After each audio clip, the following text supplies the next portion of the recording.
স্বাগতম, নমস্কার। আজকাল পরশুতে একটা কথা আজকে আপনাদের কাছে বলবো। অ্যাস্ট্রোলজার বা জ্যোতিষীর কাছে মানুষ যায় বিভিন্ন কারণে, সাংসারিক অশান্তি টশান্তির থেকে শুরু করে চাকরি বাকরি এটা ওটা। আমাদের সিটিভিএনের অভিজ্ঞতা, এবং আমার অতিথি বসে আছেন শ্রীভিগো অনাদি আমার পাশে, আমাদের একটা অভিজ্ঞতা। আগে আমরা লাইভ অনুষ্ঠান করতাম, আমাদের দুটো কমন ফোন কিন্তু ছিল। মানে আমি বলতে চাইছি 2001-2 কথা।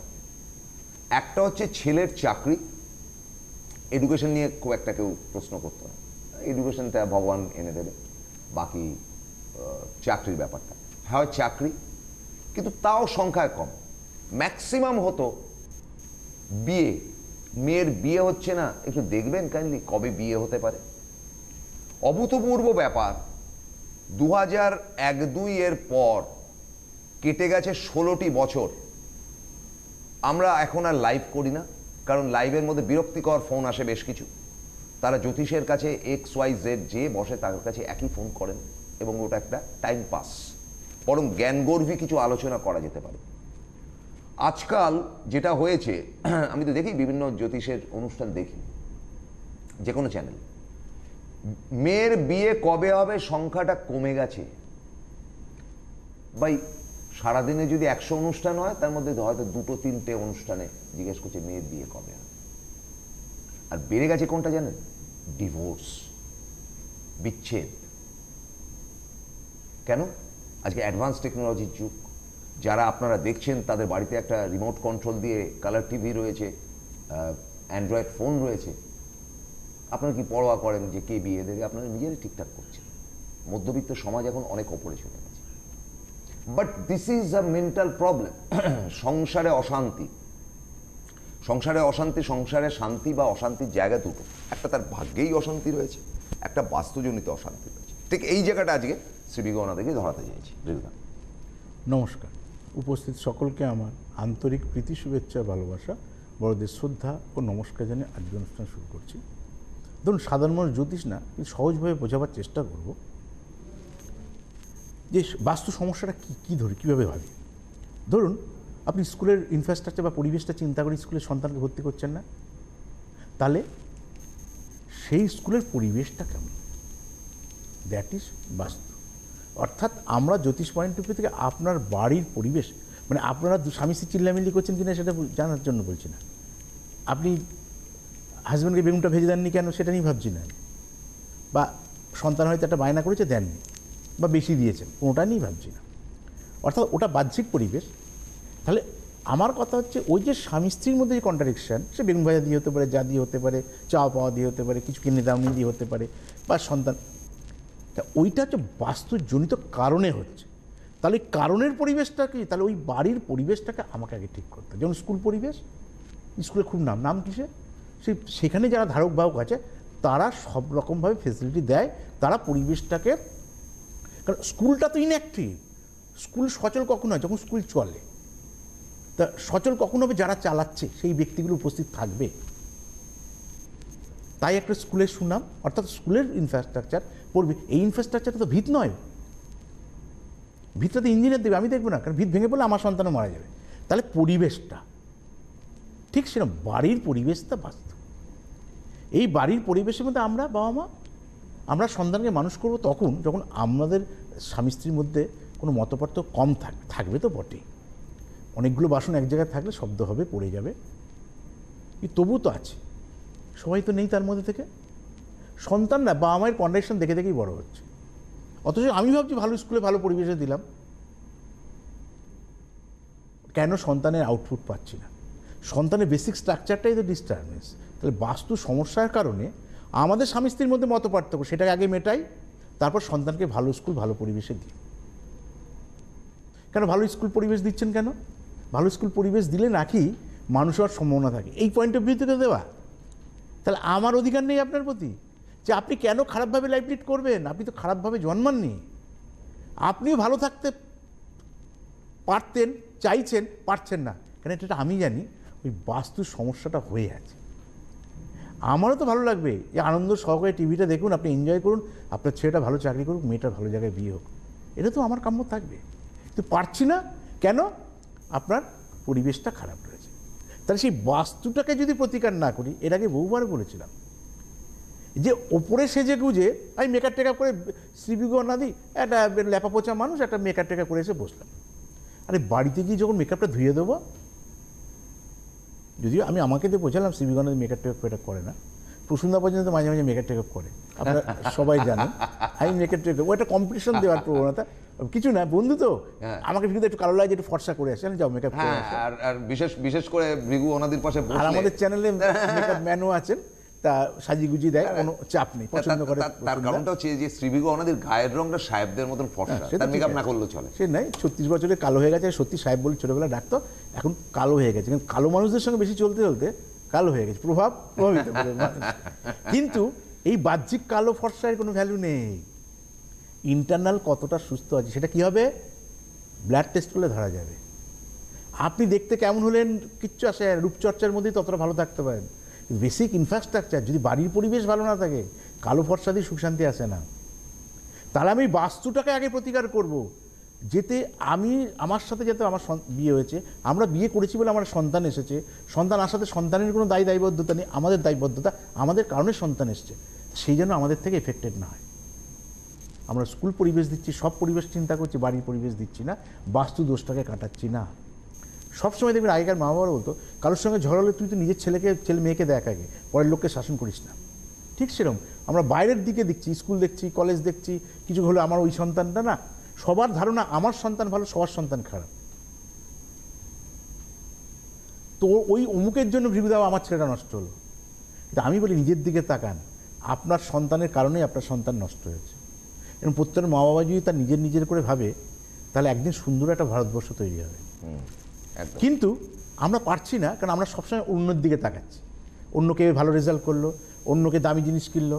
বাচ্চারা আজকাল বলে, তুমি বাবা 10,000 টাকার মোবাইল করছো, আরে অমুকের বাবা না 50,000 টাকার মোবাইল দিয়েছে, 50,000 টাকা খায় না গায়ে মাকে জানেও না। তাহলে এই যে অত্যাচারগুলো, তাহলে বাড়ির পরিবেশটা আমার নষ্ট করছে। তাহলে ওই বাস্তুটাকে আগেই কাটা।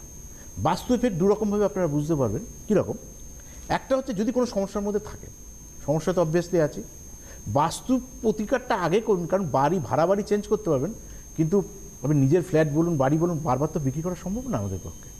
তাহলে কেনার আগেই প্রথম সতর্কতা অবলম্বন করুন যে প্ল্যানটাকে নিয়ে আসা, প্ল্যানটা নিয়ে যে বাড়িটা কিনতে যাচ্ছেন বা ফ্ল্যাটটা, সেই ফ্ল্যাটটা আমি কিনবো কিনা ভৃগুদা, অ্যাডভান্স করে এসেন না দয়া করে, অ্যাডভান্স করে এলে তো চেঞ্জ করতে পারবেন না, সেটা পারবেন, কারণ এমনি ইনিশিয়ালি বাস্তু সমস্যা সবসময় থাকে। যেমন ব্লাড টেস্ট করলে সবারই কিছু না কিছু ধরা পড়বে, কিন্তু বড় কিছু হলে তখন আমরা ব্লাড টেস্ট করতে ডাক্তার বলে। আগে কি ডাক্তার ব্লাড টেস্ট করতে বলে না? বড় একটা ইনফেকশন হচ্ছে, মনে হচ্ছে জ্বরটা কমছে, তখন বলে ব্লাড টেস্ট করে আসবে। কিন্তু আমরা যদি প্রসুন্দা যদি টেস্ট করে, আমি যদি টেস্ট করি, কিছু না কিছু পাবো, এটা একটু নিচে একটা, কিন্তু সেইটা বড় রোগের কারণ নয়, রোগ হলে তখন ব্লাড টেস্ট করা হয়। ঠিক সেই কারণে আপনাকে মাথায় রাখতে হবে যে মোটামুটি যদি ইনফ্রাস্ট্রাকচার দেখে নেয়, যে আমি ঘরে ঢুকবো কোন দিক দিয়ে, সেটা আমি বুঝবো, কোন দিকে ওয়াশরুম হবে, কোন দিকে বসে আমি বাথরুমটা করব, কোন দিকে ঠাকুরঘরটা হবে, বা মাস্টার বেডরুমটা কোনটা হবে। তাহলে সেই মাস্টার বেডরুম কথার অর্থটা কি, আমি যার নামে করছি সেটা হচ্ছে মাস্টার বেডরুম হবে। দেখা গেল ছেলের নামে বাড়ি করলাম, বাবা সেই ঘরে ঘুমিয়ে আছে, কেন? আমরা স্বামী স্ত্রী আমাদের নামে। এই জায়গাগুলো অনেক কিছু বিচার করা, যেগুলো আপনার কাজ না। তো আপনি কাজ করুন, আপনি স্কুল শিক্ষক বা শিক্ষিকা, আপনি এমবি পাস করে চাকরি করছে, চাকরিটা আপনি ঠিকভাবে করুন। এটা তো আমার 24, সেটা আমি লেগে আছি, দায়িত্ব তো আমার। আপনি ওটা করছেন আর আপনি নিজের মতন করে ভাবছেন। আগে থেকে প্ল্যান করা যে বাস্তু কী কী সমস্যা আছে, আমাদের যখন অ্যাডজাস্টমেন্ট হচ্ছে না, একটা বাস্তু তাই না, তো বাস্তুটাকে আগে করি, কারণ বাস্তুর সমস্যা থাকলে আমাদের সকলকে এফেক্ট করবে। তাহলে এটা কমন, এটাকে আগে প্রতিকার করি। এবার কী করে কিনে ফেলেছি, তাহলে একরকম প্রতিকার। কেনার আগে হলে প্রতিকারটা কম লাগে, সাজেশনটা যদি ঠিকমতো ফলো হয়। ধরুন এর আগেও বলেছি, সিঁড়ি দিয়ে উঠে যেন ডান দিকে ফ্ল্যাট ভালো হয়। কেন বলেছি? এবার আপনি বাদিকে কিনে ফেলেছেন, তাহলে কি ফ্ল্যাটটা বেচে দেবেন? বাদিকে ফ্ল্যাট বেচতেও পারবেন না, কারণ এই শ্রীবিগো নদী কাল কিনতে যে কিনবেন আপনার ফ্ল্যাট। এরকম অনেকেই তো কনসাস আছে, সবাই শুনছে না তা তো নয়। শাস্ত্রে বলা ছিল, কিনতে গেলে পাগল, বেচতে গেলে ছাগল। অর্থাৎ যে টাকায় আপনি কিনলেন, এরকম অনেকে আছে। এই রাজারহাট, আমাদের এই আশেপাশে রাজারহাট তো একটা অন্য আলাদা শহর, দেখে গেলে মনে হয়। ঠিক ওখানে কোটি কোটি টাকার লোকের ফ্ল্যাট কিনেছে, যে ইনফ্রাস্ট্রাকচারে ভুল, ইনফ্রাস্ট্রাকচার ভিতের ভুল নয়, ভাগ্যের ইনফ্রাস্ট্রাকচারে ভুল। সে দেখা গেল ফ্ল্যাটটা কিনেছে, সে চাকরিটা তার চলে গেছে। এরকম কত ক্লায়েন্ট এসছে। ভৃগুদা গাড়ি কিনেছিলাম একটা, এখানে কিনেছিলাম, বিদেশে চাকরি করতাম, যা টাকা পেতাম আমি প্রতি মাসে আমার কাছে 1 লাখ টাকা দেওয়া কোনো ব্যাপার না। কিন্তু চাকরিটাতে চলে গেলে আমি কী করবো? আমার কাছে আত্মহত্যা কথা আমার বিগতটা বেচবো, সেই টাকাতে কিনতে কেউ চাইছে না। স্বাভাবিক তো, আপনি 2 লাখ 5 লাখ 10 লাখ 20 লাখ 50 লাখ টাকার ফ্ল্যাট তত তাড়াতাড়ি বিকতে পারবেন। এই 5 কোটি টাকার ফ্ল্যাট ফট করে বেচতে পারবেন? রাজহাটে যান, একটা 2 কোটি 3 কোটি টাকার নিচে ফ্ল্যাট নেই, মিনিমাম শুরু। তাহলে আমাদের মাথায় রাখতে সেটা কেউ না কেউ কিনেছে, কেনার আগে ভাবিনি, আগেই কিনলে আপনি ভাবছেন, কারণ আপনি ওইটাই হয়তো অশুভ প্রভাব, কেনার কারণে আপনার চাকরিটা গেল, তো সেই সিমটমটা আগেই বলতাম চাকরি যাওয়ার সম্ভাবনা রয়েছে। তাহলে আপনি প্রতিকার করুন যাতে চাকরিটা না যায়। এরকম ফ্ল্যাট আরও 5টা কিনতে পারেন যদি চাকরি থাকে। আপনি কী করলেন, আমার ক্ষমতা আছে, আমারই রোজগার আছে, আমি কেন কিনবো না? ভিগুদের কাছে কী করতে যাবো? আজকে গেছেন গাড্ডায় পড়ে আসেন, কি এখন ফ্ল্যাটটা বিক্রি হচ্ছে না, তখন কি করব? ফ্ল্যাটটা বিক্রি করার যাতে হয়, তখন আপনার মনে হবে না এমনি 1 কোটি টাকা 5 কোটি টাকার ফ্ল্যাট বলছে 2 কোটি টাকা দেবো। আবার ভিগুদা বলবে যে আপনি এই বাস্তু সমস্যা আছে, এটা প্রতিকার করুন। কারণ বাস করতে গেলে একরকম প্রতিকার করতে হবে, আর বিক্রি করতে গেলে একরকম। কারণ যারা অ্যাসেট বিক্রি করতে পারছে না তারাও আসতে পারেন, সেগুলো আলাদা জিনিস আছে, যে এই প্রতিকার করে দেবো এর জন্য বিক্রি হয়ে যাবে, ওটা ওইটুকু টাইমের জন্য না। সারা জীবন পার্মানেন্ট সলিউশন যে আমি সারা জীবন বাড়িতে থাকবো। অনেকে কেনা বেচা করে, জমি কিনছে বেচছে, বিক্রি হচ্ছে না, হচ্ছে না, সেটা তাদের ব্যবসা, সেরকম লোকও তো আসে। ভিগুদা এই জমিটা অনেকদিন কিনে রেখেছি, 5 মাস পর পর বেচি, ভিগুদা টাকাটা রোল করতে পারছি না, 2 বছরে কোনো কাস্টমার পাচ্ছি না, আসুন আমি প্রতিকার করে দেবো, বিক্রি হয়ে যাবে। সেটা তো আলাদা পার্ট। আবার একটা জমি কিনবেন, আবার একটা বেচবেন, এটা তো আপনার ব্যবসার মধ্যে পড়ে। যেরকম একটা মুদিখানার ব্যবসা করলে, পার্লারের ব্যবসা করলো, লোহার ব্যবসা করলে প্রতিকার দিই, সেরকম দেবো। কিন্তু সাধারণ যারা কিনেছে বাস্তবের সেই টাকা ইসিএস বা ইএমআইটা দিতে পারছেন না বলে বিক্রি করতে হচ্ছে, এটা দুর্ভাগ্যজনক। তাহলে কিনতাম না, যদি বুঝতেন কিনতেন না। তা আর কিনলেও সেইভাবে কিনতেন প্রতিকার করে। সেই কারণে বলছি, যারা মনে করছেন বাসযোগ্য জায়গায়, তারা আগে বাস্তু দোষটাকে কাটান। বাস্তু কাটলে আপনার সার্বিক ভালো থাকবেন। এরপর ব্যক্তিগতভাবে আসুন, যে আপনি আর্টস পড়ুন না সায়েন্স পড়ুন, কমার্স পড়ুন, আপনার মেয়েকে বিয়ে দেবেন, কোথায় দেবেন, কীভাবে দেবেন, আপনি মাঙ্গলিকের সঙ্গে দেবেন না মাঙ্গলিকটা কোথায় থাকলে দেবো, না আমার রাশিটা কি আর লগ্নটা কী কানেকশান দেখে আমার সন্তানের বিয়েটা দেবো, এগুলো তারপর পর আসবে। তো বিয়ে দেবো কোথায় দেবো? বাড়িতেই বিয়েটা হবে, বাড়ির মধ্যে সম্বন্ধরা খুঁজতে আসবে। আমরা তো অনেক সময় বড় বড় হোটেল, বড় বড় শপিং মলেও পাত্র দেখাচ্ছি, পাত্রী দেখাচ্ছি, কেন? তার বাড়ির এফেক্ট আছে বলে। কিন্তু সেই যে মেয়ে ছেলেটা বিয়ে করতে যাচ্ছে মেয়েকে, তার তো একদিন মনে হবে আমি একদিন শ্বশুরবাড়িটাকে দেখে আসি।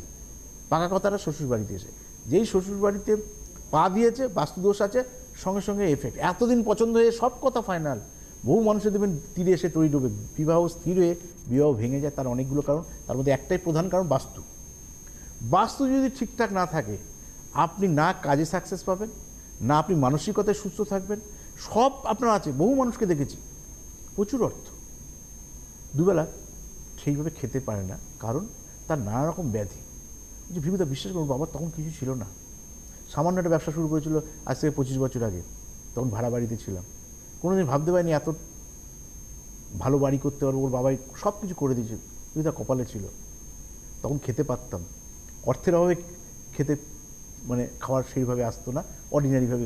আজকে সব খাওয়ার রয়েছে, ঠাকুর চাকররা খাচ্ছে ভিগুদা, আমার খাওয়ার কেন? আমার বাড়িটা কেনার পর থেকেই একটার পর একটা শারীরিক অসুস্থতার মধ্যে রয়েছে। আজকে এইটা, কালকে সেটা, ডাক্তার কাছে গেছি, ডাক্তার বলছে আপনার কোনো রোগ নেই, আপনি সাইকিয়াট্রিস্টে দেখান। সাইকিয়াট্রিস্টে কোনো রোগ না, এটা পার্মানেন্ট সলিউশন। আপনি সাইকিয়াট্রিস্ট দেখাচ্ছেন, সাইকোলজিস্ট দেখাচ্ছেন, আপনি জ্যোতিষ প্রতিকার করুন, বাস্তু প্রতিকার করুন, দেখবেন আপনি ঠিক হয়ে গেছে। তো সুস্থ জীবনযাপন দরকার, তো আমাকে তো এনজয়টা করতে হবে। তো যে যখন অর্থ ছিল না তখন লড়েছি বাবার সাথে, আজকে সব আছে অথচ নিজে ভোগ করতে পারছি না, এর থেকে দুর্ভাগ্য আর কিছু নেই। সেই কারণে বাস্তুটা কিন্তু আমাদেরকে ঘিরে রয়েছে। বাস্তু হচ্ছে আমাদের সকলের ইনফ্রাস্ট্রাকচার। আমার দেহটা যেমন আমার ইনফ্রাস্ট্রাকচার ঠিক আছে। প্রসূনদাদান বল নিয়ে ভালো দৌড়বে, আমি কি পারবো? প্রসূনদাদা খেলোয়াড়ই ছিল না, কিন্তু আমি খেলোয়াড় ছিলাম। আজকে বললে আমার কাছে আমার স্বপ্ন লাগে। এখন দেখতে পছন্দ করি, করতে পছন্দ করি না, কেন আমি জানি বলটা একটুকু দৌড়তে পারবো না, কারণ হুমড়িকে পড়বো, কারণ অভ্যাসটা অনেক বছর আগে চলে গেছে। কথা দিয়ে বোঝানোর জন্য, হ্যাঁ নিশ্চয়ই। শাস্ত্রে বলা ছিল বিদ্যা নাকি অভ্যাসে থাকে। বিদ্যা হচ্ছে সব কিছুই বিদ্যা, প্র্যাকটিস।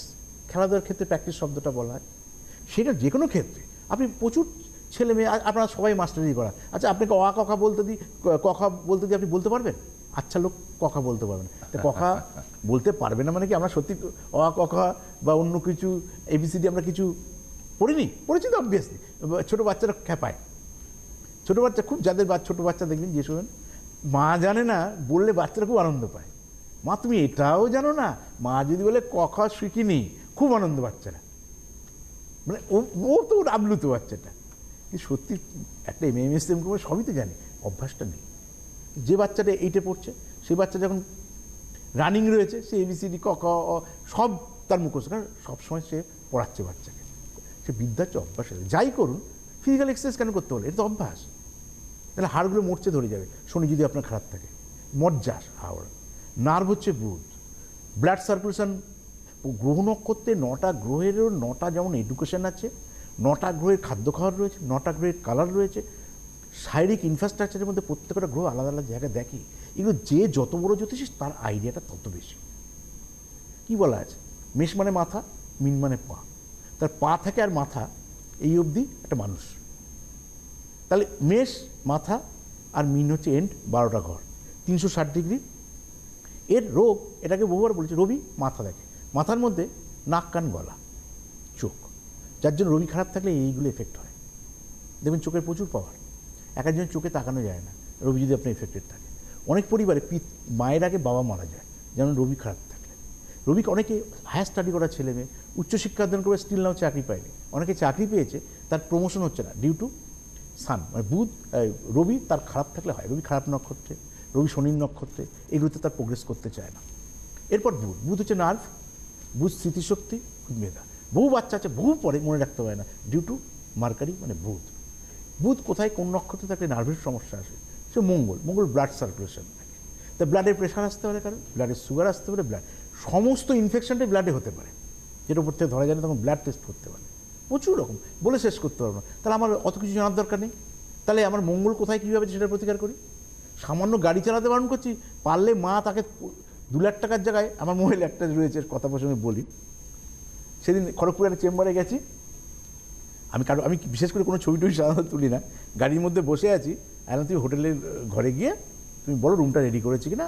আমি গাড়িতে 2 মিনিট বসতে দেখি আমার স্টাফটা বলছে, দাদা দেখেন এই মোটরসাইকেলটা 15 লাখ টাকা দাম হবে। আমি ছবি তুলে রেখেছি, মোবাইলে এখনো আমার আছে, একটা কথা প্রসঙ্গে বলছি, 15 লাখ টাকা সে মোটরসাইকেল কিনেছে, আমি 15 লাখ টাকা গাড়ি চড়ছি না, কিন্তু বোঝানোর সুবিধার জন্য বললাম। তো এবার কেউ তার মা তাকে শখ করে কিনে দিয়েছে, তার বাবা অর্থ রোজগার করেছে, ক্ষমতা আছে, তার সন্তানের, আমাদের অ্যাম্বিশন একটা 1.5 লাখ টাকার মোটরসাইকেল, তাকে দিয়েছে বাবা 15 লাখ টাকার মোটরসাইকেল। অসুবিধা কিছু নেই, সন্তান অনেক কষ্ট করেছে, হয়তো সে বাবা কোনোদিন চালাতে দিয়েছে। তো ঠাকুর না করুক, কালকে যখন বড় দুর্ঘটনা ঘটবে, তার আপনার সন্তানের জীবন বড় বেশি না আপনার গাড়িটার মূল্য বেশি। আমাদের মূল্যায়নটা কিন্তু সন্তানের ভাবনা থেকে। তো আমার সন্তানের জীবন কোনো কিন্তু অর্থ দিয়ে মূল্যায়ন করা যাবে না, যেটা আমি বোঝাতে চাই। তা আমি বায়না করেছি, আমি একটা মোটরসাইকেল আমার ক্ষমতা অনুসারে কিনে দিলাম। বলছি মঙ্গল খারাপ থাকলে এই রোগ হতে পারে, রোগের জন্য ডাক্তার আছে, কিন্তু একটা পড়লেই তো একটা থেকে ওভারকাম করবো। রোগ যখন হবে তখন তো ডাক্তারের কাছে যাব। ঠিক সেরকম শনি ডিপ্রেশন কারক গ্রহ। শনি আর্থারাইটিস, স্পন্ডিলাইটিস, মজ্জা, অর্থাৎ যে হাড় ক্ষয়, যেটা শুকিয়ে যায় ডিউ টু স্যাটার্নের জন্য। শনি যে দুরারোগ্য ব্যাধিকারক, মারা যায় না ফট করে মানুষ। আর্থারাইটিস, স্পন্ডিলাইটিস, প্যারালাইসিস, থম্বোসিস, কত বলো মুখস্থ মতন বলতে পারবো, যেগুলো ফট করে মানুষ মারা যায় না, রিলিফ হয় না। শনি জন্মকালীন মেশে আছে কিনা, শনি খারাপ নক্ষত্রে আছে কিনা, তাহলে এই রোগে রোগে রোগে অনেক মা বোন সবসময় ভুগছে। আজকে অ্যানিমিয়া সেরে গেল, কালকে মাথায় ব্যথা, কালকে মাথা ব্যথা করে স্বামীরা ফেরা হয়ে গেছে। সুস্থ ওয়াইফকে সবাই পছন্দ করে, আবার সুস্থ স্বামীকেও সবাই পছন্দ করে। কিন্তু স্বামীদের ক্ষেত্রে একটু উল্টো, পুরুষ মানুষ অসুস্থ হলেও মেয়েরা অ্যাডজাস্ট করে, অরিজিনাল করে কিনা জানি না, আমি তো সবার সঙ্গে ঘর করিনি, বলতে পারবো না। কিন্তু বাস্তবে ওয়াইফের অসুস্থ হোক, এরা অনেক পুরুষ মানুষ অ্যাকসেপ্ট করতে চায় না। কেন? আমি নিজে পুরুষ মানুষ, অনেককে বেশি করে বোঝার চেষ্টা করি। কোনো কিছু হলে শাশুড়ি বহিঃপ্রকাশ বৌমার দিকে, কারণ ওই শাশুড়ি তো জামাইয়ের সাথে ঘর করছে না, বা জামাইকে দেখতে আসতে হয়। জামা অসুস্থ হলে বলিস, মা তুই একটু ভালো করে দেখিস, ওর তো অফিস টফিসে যাবে, বাবুকে খাইয়ে দেই পাঠাস। এইভাবে শাশুড়ি মারা জামাইয়ের জন্য মেয়েকে বোঝায়। আর ঠিক মেয়েরা যখন অসুস্থ হচ্ছে, সেই বাড়ির বৌমা, তুমি বাড়ি, তুমি না একটু বাপের বাড়িই চলে যাও, রোগ ফোগ সারিয়ে আসো।